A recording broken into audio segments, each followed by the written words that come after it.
of you have ever taken a history class? Can I see a round of hands? Okay. Now, no offense to people who just love history. I've taken some history classes before, and I remember thinking to myself, I mean, this is like ancient information. I mean, will I ever really use it? Is it ever going to be relevant to me? I mean, after all, it's just history. Now, Merriam-Webster Dictionary defines history as a chronological record of significant events as affecting a nation or institution, often including an explanation of their causes. Now, regardless of your political affiliations, the inauguration of President Barack Obama, our 44th president, on January 20th, 2009, was a significant event affecting the nation and our institution of democracy. As the definition of history stated, there's typically some explanation of the causes. So let's start there. For the interest of time, I'll only take you back to 2008. So 2008, and it's election time. I had the awesome privilege of taking my then 85-year-old grandmother to early vote. See, my grandmother didn't always have the right to vote. She was born in the South, and there were added obstacles placed before minorities when it came to voting. There were requirements of literacy testing, English fluency, and others. The Voting Rights Act of 1965 removed these obstacles from federal, local, and state government. I mean, I had heard about it, I had read about it, but at that very moment, standing in that booth with my grandmother, I realized I was moving from history to my story, as she loudly said, I'm only voting for one person, and I'm done. On November 4th, 2008, Obama wins. Well, we all know the story from there, but you haven't heard my story. My sister and I, we were on the phone talking late that night, and we jokingly said we should go to the inauguration. We had no idea that we were going to take that very conversation and turn it into reality. So we started to look around for flights. I mean, things were either sold out or so astronomically priced. We looked at train fares. It was too costly. We thought about driving, but we had decided to take my two nieces who were the same age as President Obama's children. That was going to be too long of a drive. My sister had family and friends in Norfolk. They said, hey, you guys can come on down and stay with us. Norfolk, Virginia, here we come. We booked our flights, and see, during this time, the White House had set up an official inauguration team. See, the president was tech savvy. He had introduced social media to the election, and the White House used those same venues and devices. I was checking emails, I was responding to text messages, I was even on Facebook. Yes, me. I was on Facebook checking information. As we were getting all the information, I had to respond back to my sister. So everything I got, I let her know, and then she let the team in Norfolk know. Well, see, by then, we were a team, because this was serious business. We had so many emails going back and forth that we had dubbed the subject line as Operation Inauguration. I mean, this was official business to us. So by now, there were 7 of us going to the inauguration. Hold on, wait a minute. We can't all fit in one car. So we'll have to rent a minivan once we got to the airport in Norfolk and pick it up. Thank goodness we thought about that early enough. It was so many details to work out. We had more communication from the White House. The crowds were expected to exceed 1 million people. Oh my goodness, what can we do about that? We can't get separated, we can't get lost no matter what happens. Operation Inauguration emails were going back and forth, flying everywhere. Let's dress alike. We can wear the same clothes or the same colors or something like that. More Operation Inauguration emails going on. T-shirts. Let's have T-shirts made large enough that we can put on the outside of our coats, and then we can all be identified. I bet you can't guess what was on the T-shirts. Operation Inauguration. There you go. Flights in place? Check. Rental car reserved? Check. T-shirts ready? Check. Weather report? Problem. It had been predicted that the weather was going to be exceptionally cold. I mean, the wind chills were going to be in single digits. This was a major concern, more pressure on our part. Okay, so now we're just planning for a ski trip. We can handle this. Hand warmers, check. Ski pants, ready. More communication from the White House. The roads and the bridges were going to be closing down the night before. Oh my goodness, where are we going to park the minivan that we're going to rent if there's no place to park? Okay, no problem. We're coming from Norfolk, we'll catch the Metro in. More information from the White House. It's the map of the DC inauguration area. The Metro train is only going to be allowed to go as far as the capital area. So we'll have to get off at the first stop and we're going to have to walk a nice long distance. I printed the map. We'll have to discuss this when we get to Virginia. Our flight to Norfolk went off without a hitch. I mean, we were on a flight with a high school band from California who was marching in the parade. They told us, of course, about their plight and their fundraising of how they had to go through things to get there. Now, these students weren't old enough to vote, but they had a story. They had done bake sales and car washes and other things to raise the money.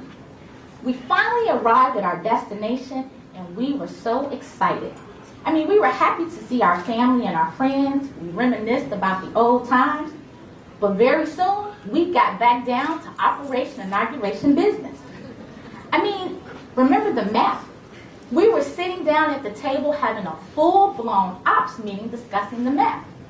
It was only fitting because we stayed at a Navy man's house. After we were talking, we had to purchase food to take with us because we knew in advance that we would be outside for hours. I mean, we had been told that people without bags wouldn't be searched, so we could keep going through the process. We would only take food that would fit inside our coats. Lunchables for everybody then. As we purchased gas the next morning, as we were getting ready for the day, we were in line behind the gentleman who started up a friendly conversation with us. He asked if we were going to the inauguration as well. We excitedly said yes, except for my youngest niece. She said nothing. She stayed quiet. He began to tell us about the last time that he was in D.C. was for the March on Washington in 1963. There had been no reason for him to return until now. The march where Dr. Martin Luther King Jr. gave the now famous I Have a Dream speech was to demand passage of meaningful civil rights legislation. I mean, I had heard about that. I had read about that. And if anyone's wondering, I was not born then. I had heard that speech so many times, and then he looked us right in the eyes and he said that we were living history at that very moment. I mean, the emotions were running everywhere. We had to do everything to keep it all in. We had little to no sleep the night before as we were getting ready to head out. I mean, who could sleep anyway? So we made the drive from Norfolk to Springfield, Virginia, which was the first available Metro stop. Everyone out of the car to line up for a train that wasn't coming for 2 hours. We had to purchase the Metro Pass. After we figured out how to use the machine, the pass is how much? Are you kidding me? Well, we got over the sticker shock when we realized that it had a commemorative photo of President Obama on there that we could keep. So we're in line with the jacket full of Lunchables that added about 10 pounds to everybody, and we were so excited. In a very commanding and booming voice, the conductor said, "All aboard." We scurried into the cars. It was so much diversity getting onto that train. I mean, it was racial, age, gender, religious, sexual orientation, and political diversity. How do I know that? A lady told me that she was a Republican who had voted for President Obama. I mean, people were standing around, and no one was demanding my seat. I speak of this because in 1955, December 1st to be exact, Rosa Parks refused to give up her seat on a bus in Montgomery, Alabama, and she was arrested. This led to a year-long boycott and the U.S. Supreme Court ruling that it was unconstitutional for segregation on public buses. I mean, I knew the story. I had read about it, but her actions allowed us the freedom to sit. From history to my story. The last stop and everyone was out. It was completely dark except for the street lights. I mean, we were pouring out from every door, not truly knowing where to go. Yeah, we had the map, but all of those plans went to the wayside. We walked, we saw camera crews setting up, We even got stopped by a local reporter who wanted to know the story about those Operation Inauguration t-shirts. We told him our story quickly, and we kept moving forward. As we were walking, we saw another reporter. He was talking to an elderly woman that was in a wheelchair. She was wrapped from head to toe in an Obama blanket. The predicted cold weather had come true. See, this was the one time in which we wanted the weather reporters to be incorrect, but not this time. She insisted on being there. Her daughter tried to get her to not come. We could not hear what the lady was saying to the reporter, but the fact that she was there was story enough for us. We did more walking. We were getting just a little closer. I mean, how much further could we go?